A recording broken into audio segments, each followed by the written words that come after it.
আজকে 5 টাকার ভাতে কি কি আছে? আজকে ডিম ভুজিয়া, ডাল আছে, আর ডিম সেদ্ধ আছে, ভাত আছে। ভাত আছে। প্রত্যেকদিন কি এগুলোই হয়? না, ঘুরিয়ে ফিরিয়ে হয়, কোনদিন সবজির ডাল হয়, কোনদিন সয়াবিন হয়, কোনদিন ডিম ভুজিয়া এ করে ডাল হয়। মানে এক এক দিন এক এক রকম হয়, তাই হ্যাঁ তো? হ্যাঁ হ্যাঁ, দামটা কি 5 টাকাই থাকে? 5 টাকাই থাকে। আচ্ছা, এটা তো সেই মা ক্যান্টিন, তাই তো? মা ক্যান্টিন।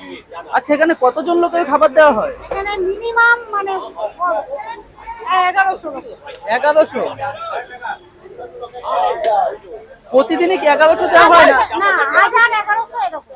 আচ্ছা, প্রতিদিনই কি এত লোক হয় এখানে? আর বেশি হয়। বেশি হয়? আমাদের ডিম যখন শেষ হয়ে যায়, আমাদের যদি সবজি ভাত থাকে আমরা বিনা পয়সায় দিই। আচ্ছা, মানে 5 টাকায় কি পরে আবার ভাত চাইলে আবার দেওয়া হয়, তাই তো? হ্যাঁ, ভাত তরকারি আবার দেওয়া হয়, ডিমটা দেওয়া হয় না। আচ্ছা।